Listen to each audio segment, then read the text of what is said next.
bienvenida a todos los que nos siguen por redes sociales y estamos comenzando una nueva serie que se llama Un pesebre y una cruz. Y estamos entrando a la temporada, una de las temporadas más significativas de todo el año, que es la Navidad. Desde hace tiempo ya, unas semanas, empezaron los arreglos, los adornos, pero prácticamente que es en estas fechas que se comienza a preparar la víspera de la Navidad. En años anteriores, estas fechas empiezan las posadas, ahora están prohibidas y así debe mantenerse, ¿verdad? Empezaban los convivios en los trabajos y yo creo que hay de repente como que extremos en la celebración de la Navidad, ¿no? Hay quienes hacen todo en honor a Santa Claus, los regalos y toda la mercadotecnia que hay. Y hay quien dice que Jesús no nació, y efectivamente Jesús no nació en estas fechas y no celebra la Navidad. Dicen que poner árbol es prácticamente un pecado, que Santa Claus es Satanás, pero con las letras cambiadas, y hay varias cosas que van saliendo. Y si bien no tenemos que amoldarnos a la cultura del mundo y desplazar la esencia de la fecha, tampoco podemos ignorarla.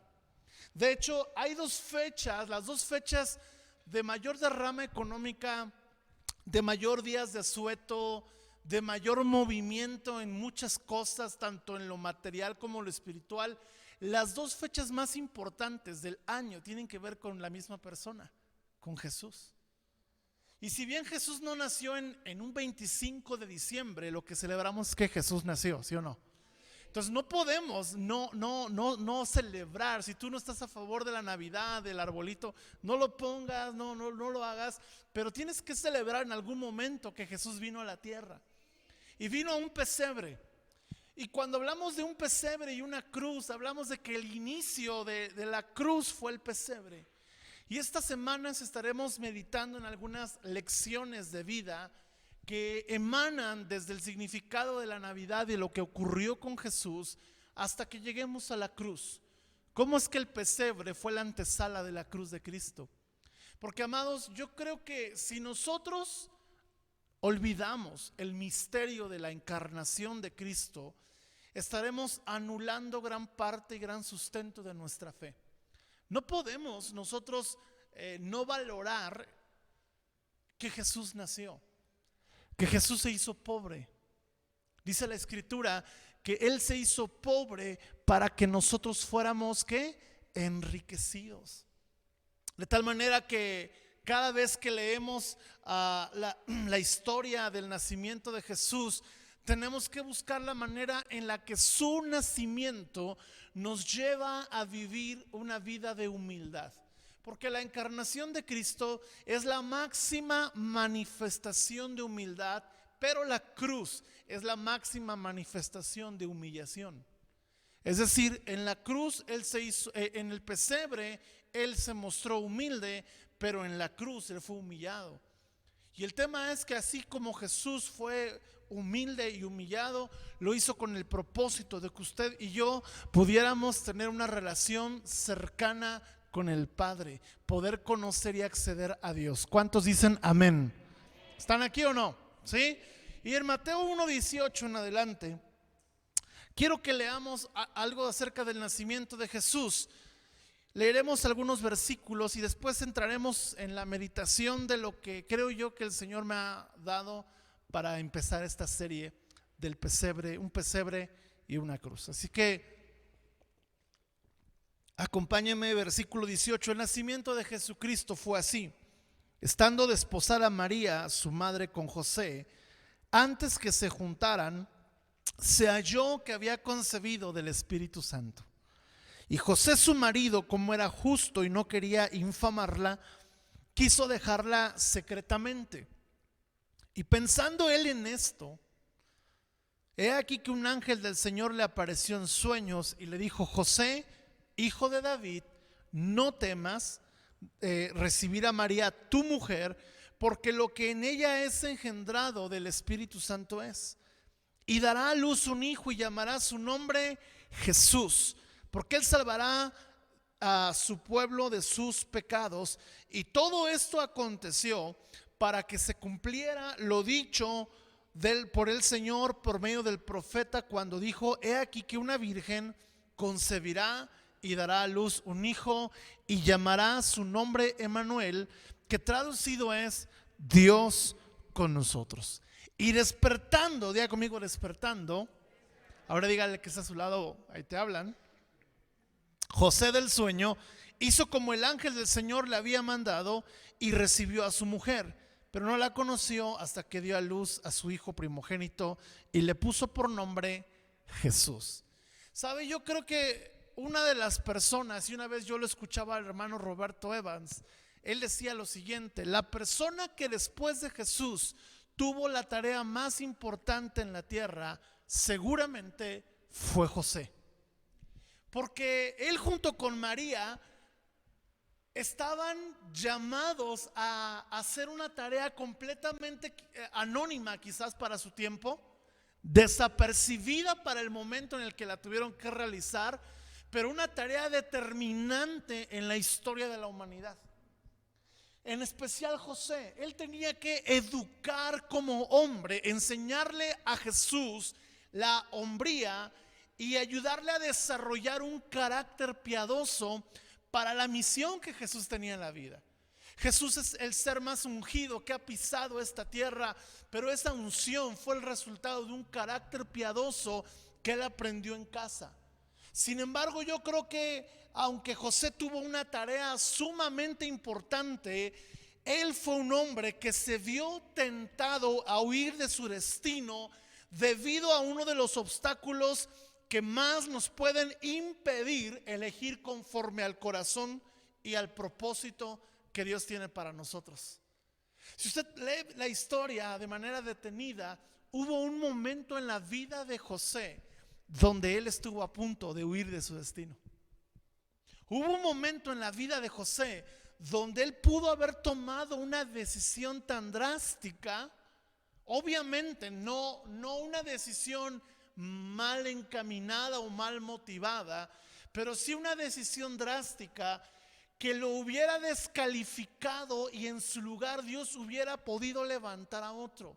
Y el tema de esta noche, de esta semana, es la decisión. Y yo quiero hablar en los siguientes minutos sobre la importancia de tomar decisiones que nos ayuden a caminar en la luz del propósito de Dios. Ahora, tenemos que entender que a veces tomamos malas decisiones.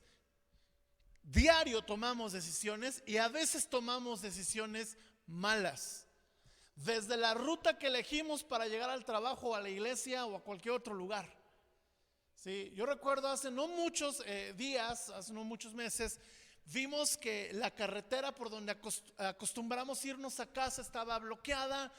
Decidimos agarrar otra ruta, la fila estaba enorme y dijimos: vamos a agarrar otra ruta por el bulevar Las Torres, que es súper rápida, y vamos a llegar a nuestra colonia. Y cuando nos incorporamos a Las Torres estaba peor.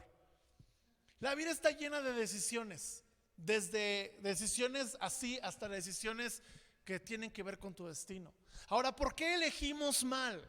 Yo veo otras razones por las cuales a veces elegimos mal. La primera, por egoísmo, y esto es cuando decidimos de una manera sin pensar en los demás, pensando en nuestro propio beneficio. La mayoría de los errores que podemos cometer en la vida es porque no pensamos más que nosotros mismos. La segunda es porque no consultamos a Dios. A veces tú puedes actuar de una manera muy buena, con muy buenas intenciones, sin querer ser egoísta, pero actúas y decides conforme a lo que tú crees, lo que tú piensas, lo que tú consideras que es lo correcto, sin consultar a Dios. Y esto entonces desata en malas decisiones. Pero hay una tercera razón, y es, yo creo, que la tentación en la que se vio José, y es cuando decidimos porque no entendemos lo que está Dios haciendo. ¿Cuántos de nosotros nos hemos encontrado en situaciones donde no entendemos lo que Dios está haciendo, y por no entender una temporada, por no entender una crisis, por no entender una guerra que probablemente estamos viviendo o una prueba que Dios está permitiendo, actuamos precipitadamente y elegimos mal? No estoy hablando de aquel que elige entre el bien y el mal y escoge el mal por alguna extraña razón. No estoy hablando de aquel que, como David, que eligió hacer un censo sin preguntarle a Dios y Dios se molestó por esto. Estoy hablando de aquellos que son como José, o que queremos ser como José, personas justas y piadosas, pero que en algún momento de la vida nos encontramos en circunstancias anormales. Dígame si no era normal para José lo que estaba viviendo. A ver, imagínense ustedes, se encuentra con María, le dice: María, mira, José, no sé cómo vas a tomar tú esto, pero estoy embarazada. Y José: pero si tú y yo no, lo sé, se me apareció un ángel y me dijo que esto era un bebé que venía engendrado por Dios. ¿Qué haría José? ¿Qué harías tú si fueras José? Probablemente José le dijo a María: ¿sabes qué? Déjame encierro unos días, necesito digerir lo que me estás diciendo. Probablemente José sí oró y le dijo a Dios: Dios, muéstrame que esto que María me está diciendo no es una tomada de pelo y que realmente es algo que viene de ti. Y yo creo que José, siendo un hombre justo, hizo esto y por eso se le apareció un ángel. Por eso es determinante que en los momentos donde no entendemos lo que está pasando a nuestro alrededor, podamos ir al secreto con el Señor y decirle: muéstrame. La Biblia dice que su espíritu da testimonio a nuestro espíritu, y esos son los momentos donde a través de la oración tú y yo podemos tener el testimonio, la perspectiva, la cosmovisión de Dios para tomar decisiones correctas. Entonces muchas veces elegimos mal por desobediencia. Sin embargo, el caso de José no era así. Su elección de abandonar a María estaba basada en uno de los problemas más comunes en la vida de la fe: no entiendo lo que está pasando, no entiendo lo que está sucediendo. Y yo quiero hacerle una pregunta esta tarde: ¿podrías permanecer en el proyecto al cual Dios te ha llamado? ¿Podrías permanecer con tu familia a la cual Dios te ha mandado que estés? ¿Podrías permanecer en una tarea o asignación en la cual Dios ha designado que tú puedas estar, aunque a veces pasen cosas que tú no entiendas? Aunque a veces sucedan situaciones que te pueden desconcertar, ¿podrías tú permanecer fiel a tu asignación aunque tus emociones no se encuentren totalmente dispuestas a permanecer? Porque yo creo, amados, que cuando Dios permite esto es para revelarnos que en cierto modo sí somos un poco egoístas. Y a veces Dios tiene que tocar las áreas que nos duelen para demostrarnos que estamos muchas veces centrados en nosotros mismos. Ahora, no estoy diciendo que José fuera egoísta, porque la evidencia fue que no fue egoísta. Pero estoy diciendo que cuando somos confrontados con situaciones que no nos gustan o que no alcanzamos a entender, porque muchos de aquí, bueno, a mí en especial, no soy de pedir explicaciones, tampoco de darlas, ¿verdad? Pero hay mucha gente que sí le gusta pedir y dar explicaciones. Si yo le pregunto a alguien: oye, ¿puedes hacer? Y me dice: no, no puedo. Está perfecto, no puede ya. Pero cuando, no, porque mira que voy a hacer. Está bien, no me digas qué vas a hacer, no puedes. Me interesa saber si puedes o no. Y de repente me da la impresión que con Dios somos así, que queremos: bueno, Dios, si no vas a permitir esto en mi vida, o si vas a permitir esto en mi vida, me tienes que dar una explicación de por qué lo estás haciendo. Porque de lo contrario, yo abandono el barco, yo abandono el proyecto, yo abandono el llamado, yo abandono el ministerio. Y cuando actuamos así, somos personas que estamos revelando que mucho de la motivación por la cual permanecemos es nuestra propia gloria y no la de Dios. Ustedes saben que esa semana Dios me concedió un año más de vida, y estando en un lugar a solas con el Señor, después de un hermoso tiempo que tuvimos de oración con la iglesia, yo empecé a dar gracias a Dios por este año. Y antes de que empezara yo a pedir, Dios me dijo: solo quiero una cosa para este año, quiero saber si la vas a hacer. ¿Estás dispuesto a vivir solo para mi gloria? Le dije: Señor, me esforzaré por vivir para tu gloria. Y sabes, yo creo que esto a veces Dios nos lo tiene que hablar, porque nos tiene que hacer ver que en muchas áreas de nuestra vida Él permite cosas que tú y yo no entendemos, para demostrarnos que quien tiene la prioridad y el control de nuestra vida es Él. Mi pregunta es, ¿podrás permanecer cerca de lo que es engendrado por el Espíritu Santo aunque no lo entiendas? Y tengo esta tarde 4 preguntas. 4 preguntas que nos van a ayudar a decidir conforme al propósito de Dios. Y están basadas en lo que José vivió. Ahora ponte a pensar en José, era un hombre justo. Dice la Biblia que se quiso ir secretamente, y esto nos habla de un hombre que no quiso exponer la vida de María. La ley judía era bien clara.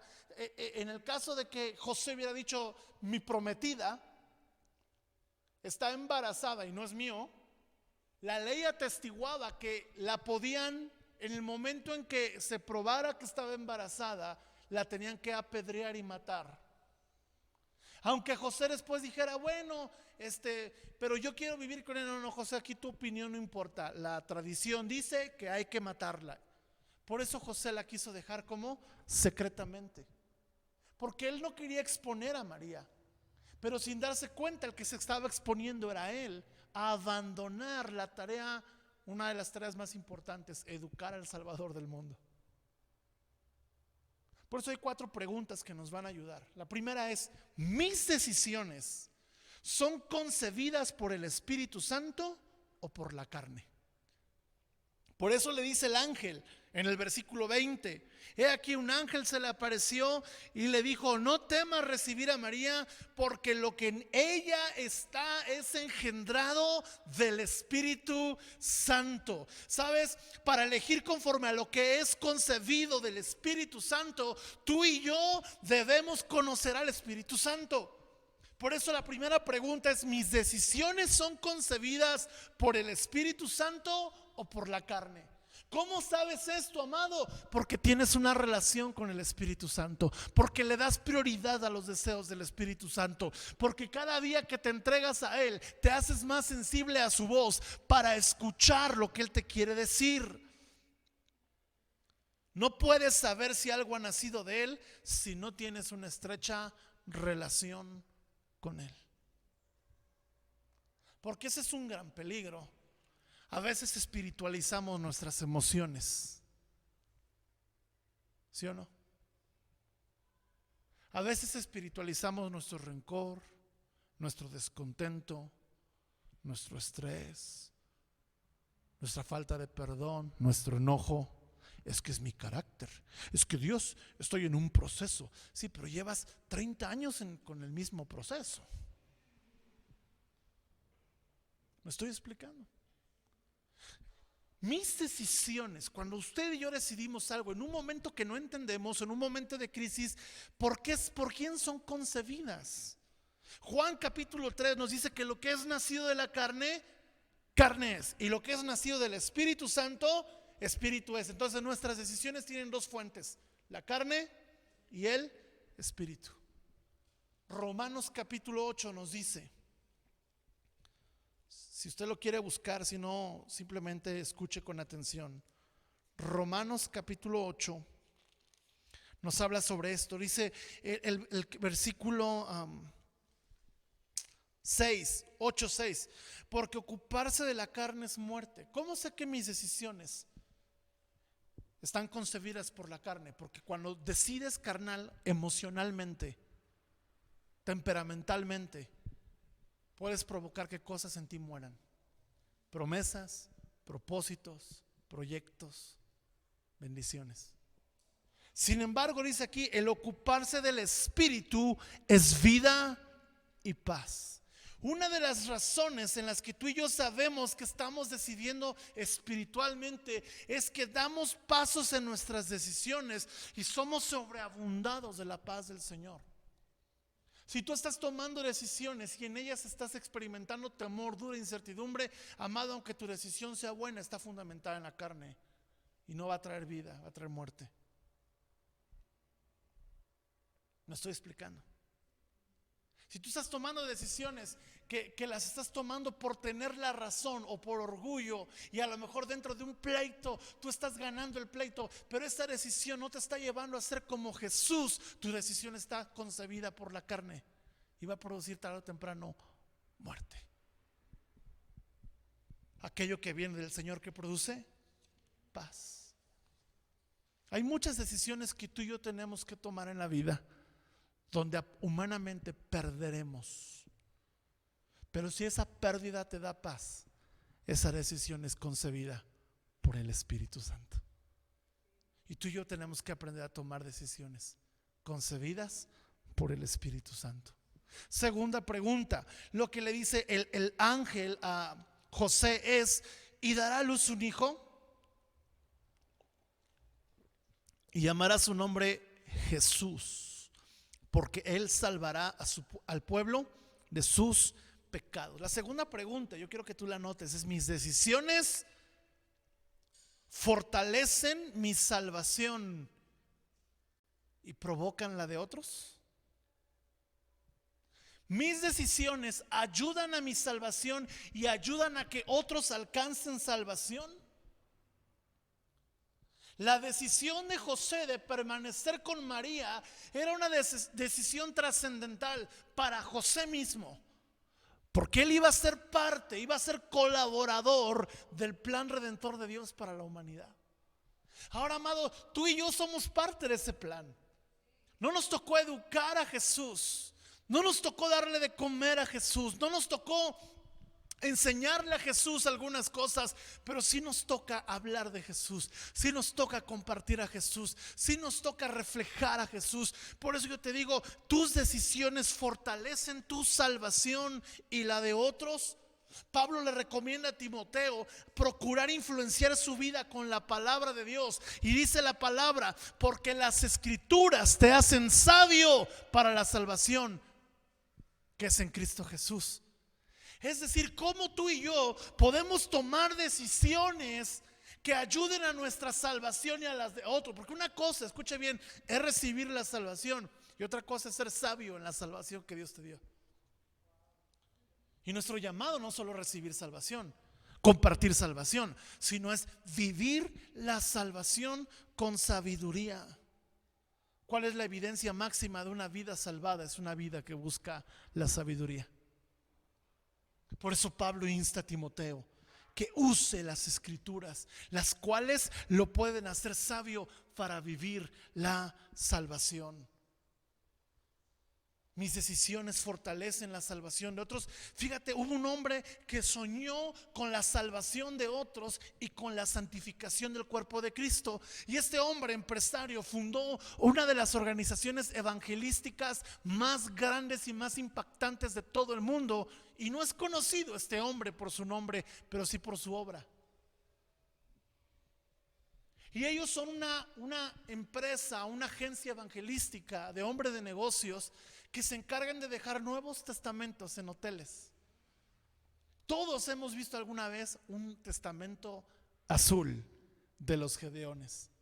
Y los Gedeones tienen esta leyenda en sus nuevos testamentos. La escritura, si la lees, te hará sabio. Si la crees, te hará salvo, pero si la vives, te hará santo. Y usted y yo tenemos que buscar ya conmigo la salvación, la sabiduría y la santidad. ¿Sabes? Esto es que mis decisiones fortalecen mi salvación y provocan la de otros. Cada vez que tú y yo tomemos una decisión en momentos que no entendamos, tenemos que pensar esto: Señor, con esta decisión que yo voy a tomar, ¿estaré disfrutando de mi salvación y de tu providencia divina? Y a través de mi vida estaré bendiciendo a otros, animando su fe, y estaré siendo ejemplo a otros a acercarse a ti.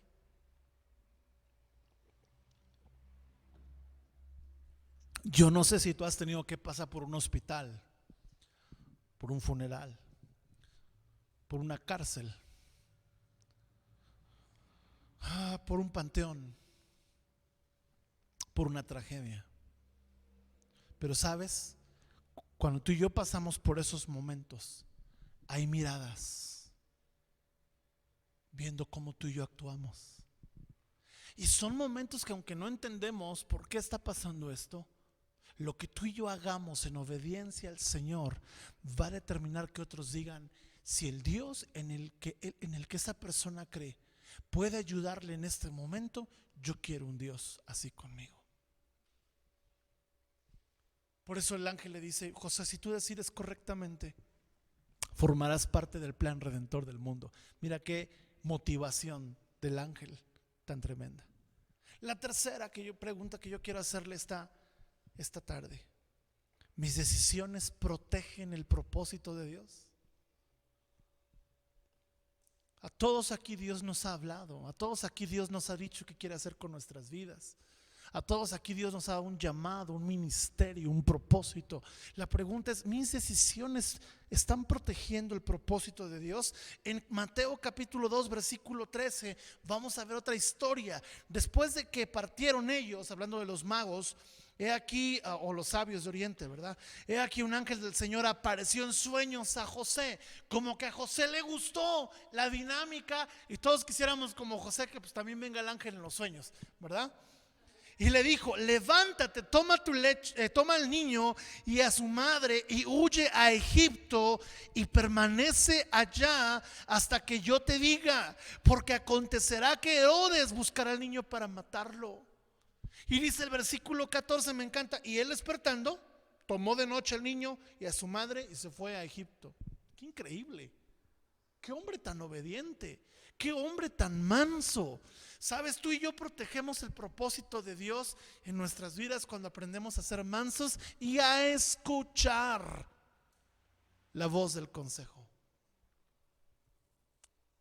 Hay muchos que no escuchan el consejo. A mí me llama la atención, me prende un foco rojo cuando una persona dice: es que yo no le cuento a nadie mis problemas.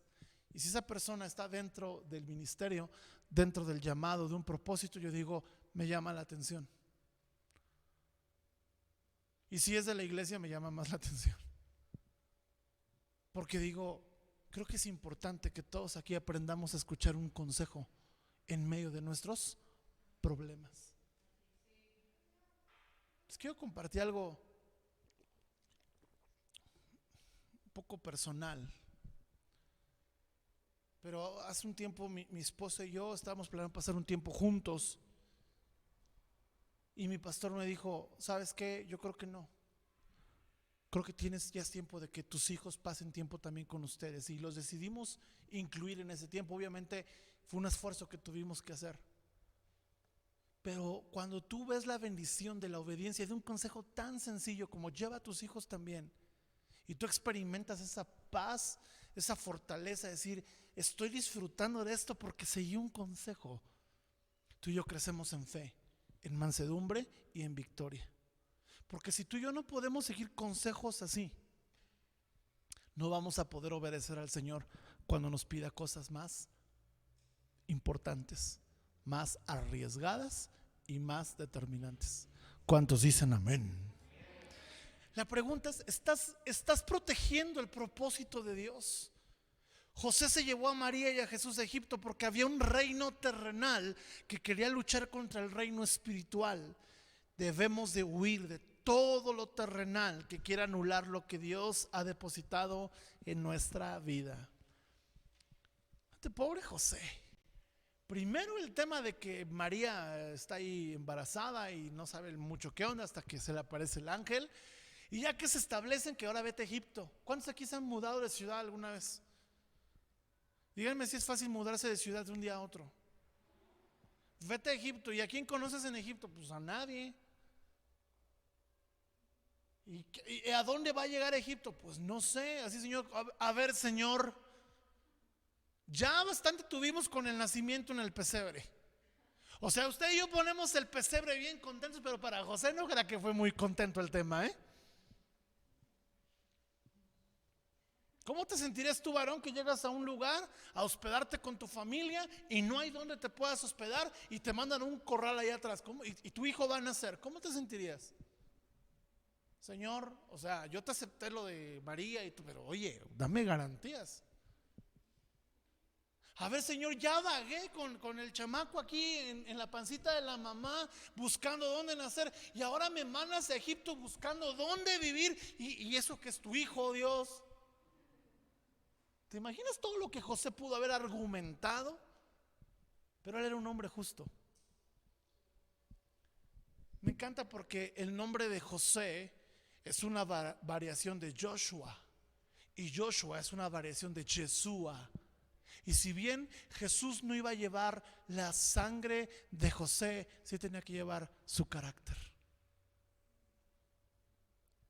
Matthew Henry dice: Dios escogió a José para que fuera el padre de Jesús, no por llevar su sangre, sino por llevar su corazón.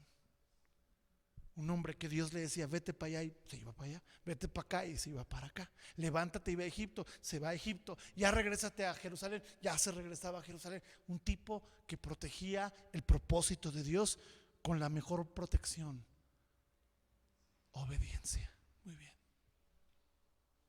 Tenemos que aprender a ser como José.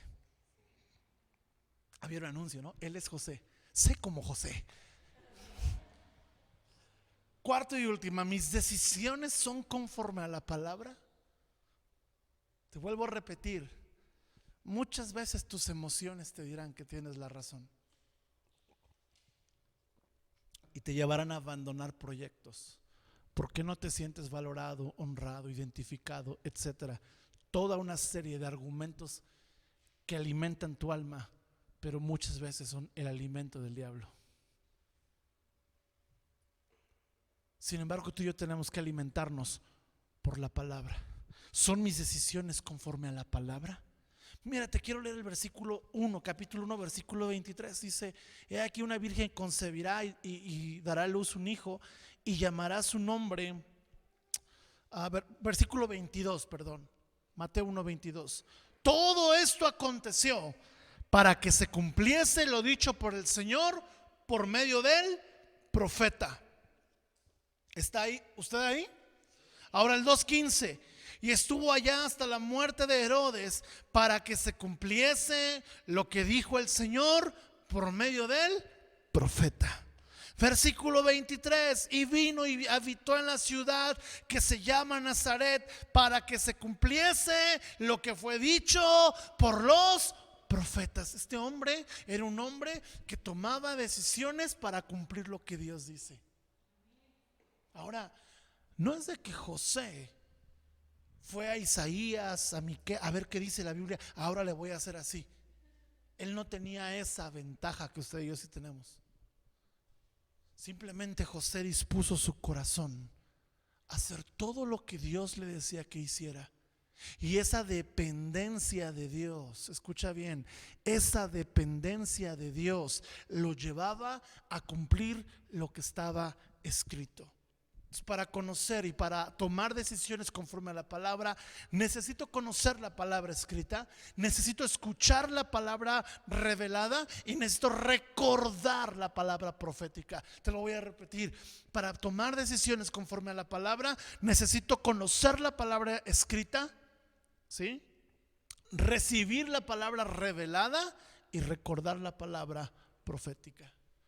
Hay momentos donde la palabra, un texto te va a hablar. Hay momentos donde el Espíritu Santo va a hablar a tu corazón, como yo se los compartía, vive para mi gloria. Hay momentos donde va a venir un hombre de Dios, va a venir un consejo.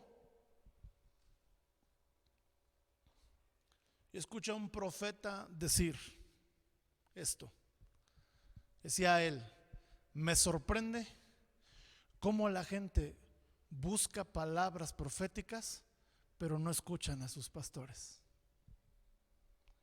Y cuando él discernía que alguien no escuchaba a su pastor, le decía: sí tengo una palabra profética, pero no está en mi boca, está en la boca de tu pastor. Y entonces la persona tenía que ir. Y ya cuando venía, ahora sí, es esto. Ay, lo mismo que me dijo mi pastor. Pero hay momentos donde la unción vendrá y Dios te va a hablar, Dios te va a dirigir. Tú y yo necesitamos obedecer la palabra escrita,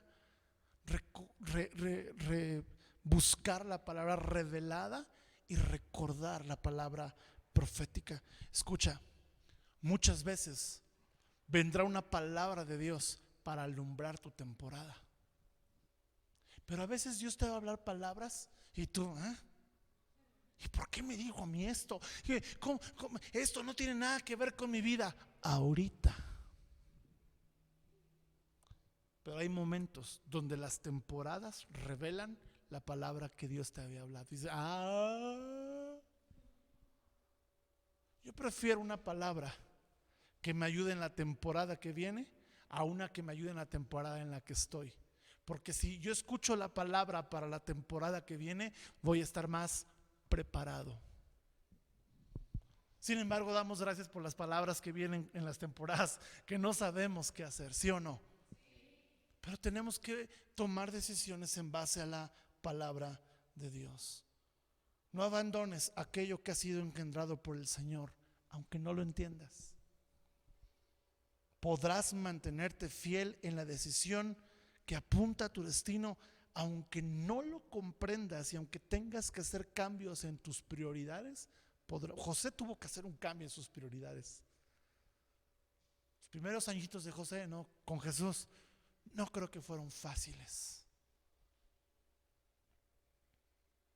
Sin embargo, la recompensa, parte de lo que tú y yo hemos creído en Jesús, tiene que ver porque hubo un hombre que no abandonó, aunque no lo entendía. No abandones lo que Dios te ha dicho. No abandones en lo que Dios te ha asignado. No abandones tus tareas en casa.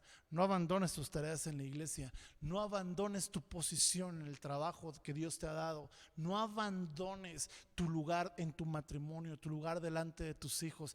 No abandones. Porque Dios nunca abandona a los que no abandonan. Hubo un hombre que abandonó su asignación y así le fue. A final de cuentas terminó cumpliéndola. Se llamaba Jonás. ¿Se acuerdan de Jonás?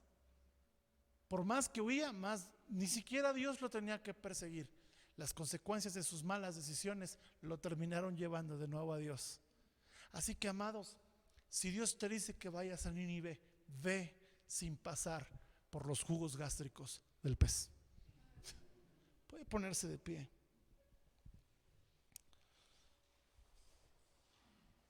Quien abandona proyectos nunca conquista promesas, hasta que vuelve a la promesa que lo envió. Y te puedo hablar de hombres como José, hombres como David, hombres como Daniel. ¿Cuántos están leyendo Daniel? Increíble. Increíble, porque yo creo que Daniel, yo les hago una pregunta, ¿ustedes creen que Daniel entendía las visiones esas raras que veía? Pero él seguía orando. Él seguía manteniéndose puro. Él seguía buscando la voluntad de Dios. ¿Ustedes creen que Daniel entendió cuando lo amarraron? Voy a decir algo muy fuerte. Lo castraron. O sea, si hay que leer bien, Aspenaz era jefe del OSEU y ahí lo llevaron. ¿Usted cree que él entendió eso? Sin embargo, Daniel decía: podrán castrar mi cuerpo, pero no mi propósito. Y tomaba decisiones. No me voy a contaminar. Y tomaba decisiones. No voy a dejar de orar. Oye, pero te van a echar al foso de los leones.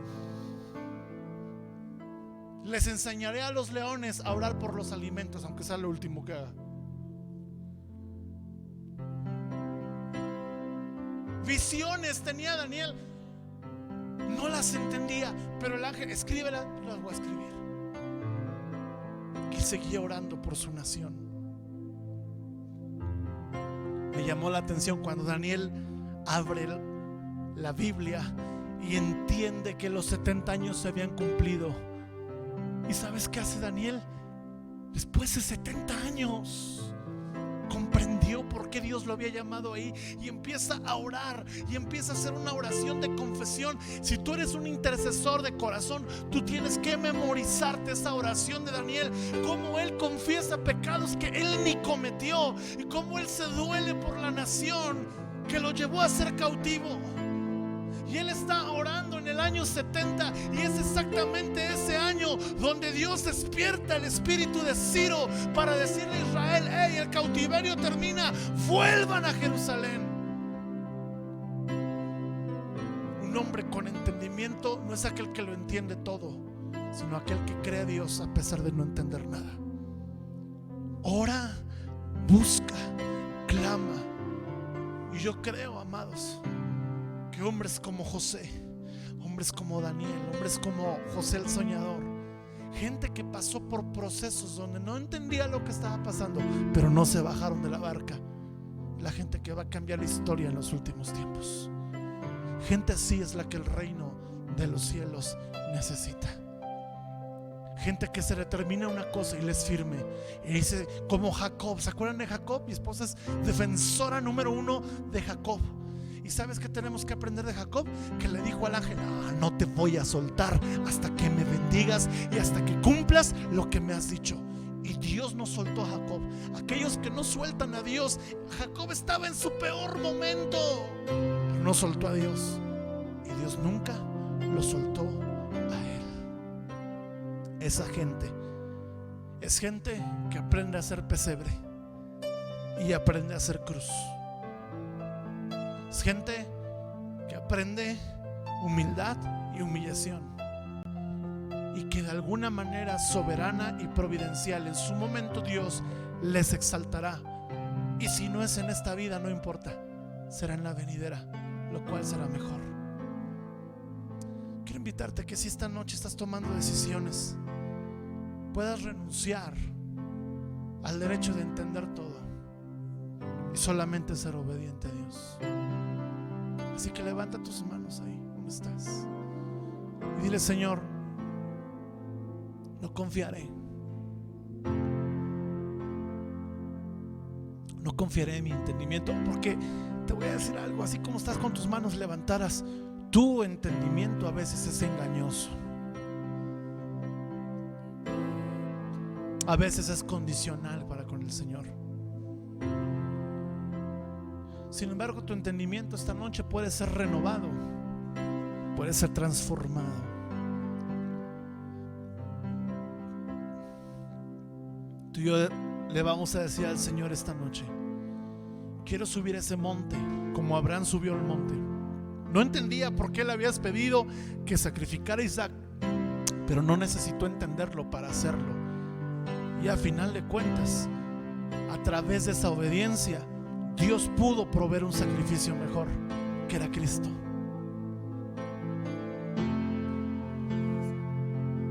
Dile: Señor, yo renuncio esta noche a mi derecho de querer entenderlo todo, y pido que tu Espíritu Santo venga e ilumine mi entendimiento, porque quiero tomar decisiones basadas en el Espíritu, decisiones que fortalecen mi salvación, decisiones que protegen tu llamado y tu propósito, y decisiones que son conforme a tu palabra.